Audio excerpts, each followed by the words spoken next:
This is an interview of two Bernie Sanders delegates from the state of Iowa.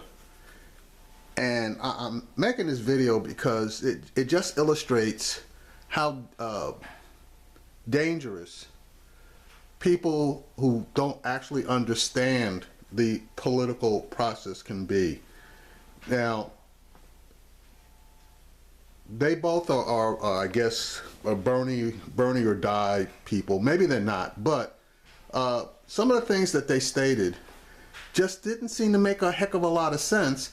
And then when those inconsistencies were pointed out to them, at least the lady that's in the center, you know, again, I just don't think she got it. But anyway, let me play this clip. And clear, Bernie Sanders supporters making their presence known all day yesterday, even during the opening prayer. I'm joined now by two Bernie Sanders delegates from the state of Iowa, Kate Larson and Jason Brown, vice chair of the Iowa delegation. Jason, first, I want to commend you both, the passion and the presence you've shown thus far. Clearly, yesterday we saw you morning, noon, and night. But do you have it out of your system? What are we going to expect today, Jason? Well, we're going to do everything we can for our candidate. We represent half the Democrats in the state of Iowa, and we're going to do the right thing for them. What does that mean? In the state of Iowa, Bernie Sanders didn't win. Mathematically, we already knew he wasn't getting the nomination. We're here at this point at the DNC. Hillary's the nominee. What is the point of continuing this message? Half of Iowa elected Bernie Sanders and the ideals that he believes in. So we were elected from District 1 to do a job to represent not only Bernie Sanders for president, but the ideals that he carries on. But disrupting the opening prayer, could one not argue, it's pretty disrespectful? Exactly. How do you boo a minister giving a prayer? That's ridiculous. I mean, I know they're in Philadelphia and they booed Santa Claus, but even so, you don't boo a prayer. Actually, I thought what was disrespectful is to have the prayer have an endorsement for Secretary Clinton. She's the nominee.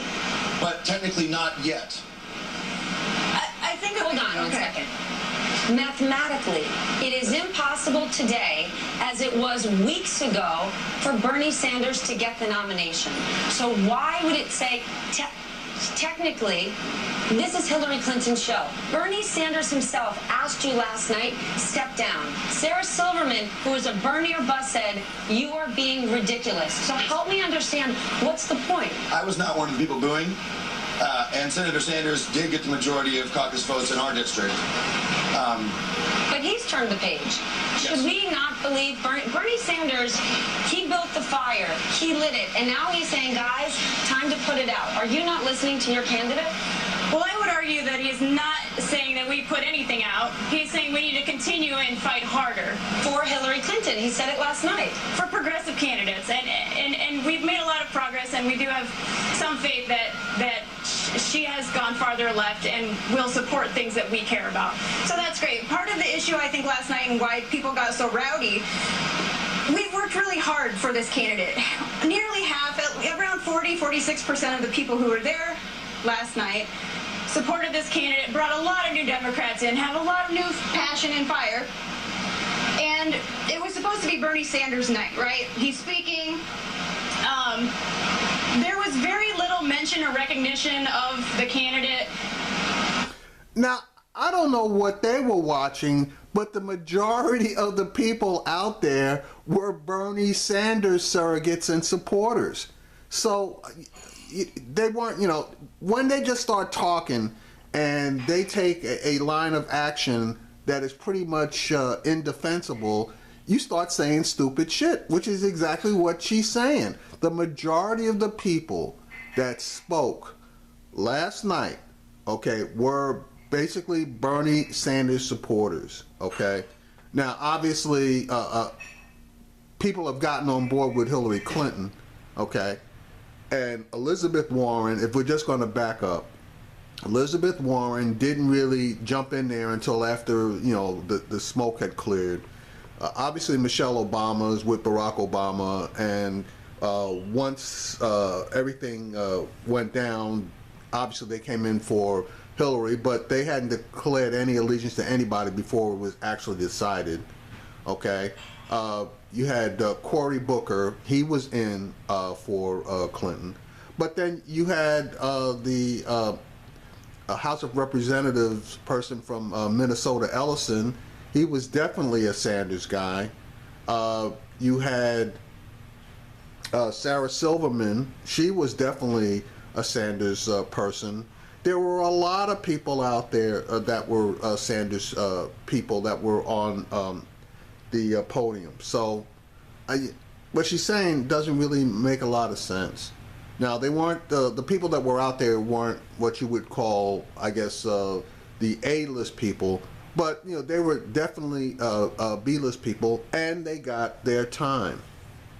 And in a 4-day convention, we would have at least liked the chance to vote, be recognized for what we've done, but instead with... See, and that's the other thing.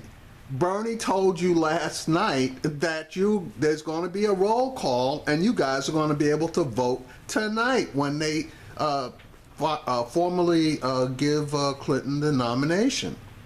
In the first 10 minutes of the convention, we're here to elect Hillary Clinton. We're here to elect Hillary Clinton. We are. Excuse me. I You understand. are. I understand. This is a convention for the next president of the United States. If you want to take your support for possible politicians who have your progressive values, why not take those efforts and that money to people running for other offices? Hillary Clinton is the expected nominee. And we will. Senator Sanders is still a candidate. He has not released his delegates, and we're going to do everything we can for our candidate. Well, I applaud your passion, both of you. And also, we're going to do everything we can for progressive Democrats across the board. Yes. At every level.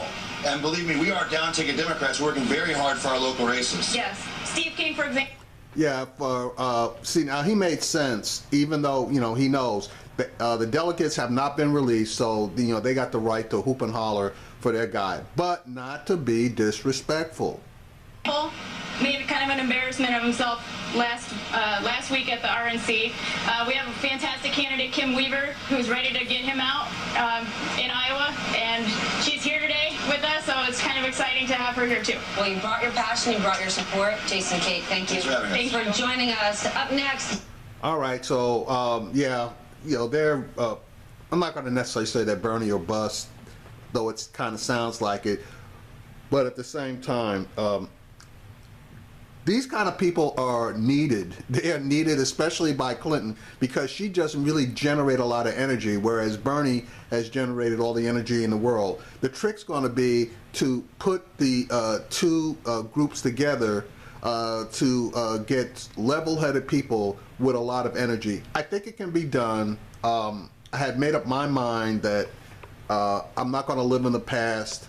I'm going to deal with events as they are today, and I'm going to concentrate on the good stuff, but if something bad goes down, obviously I'm not going to ignore it as well.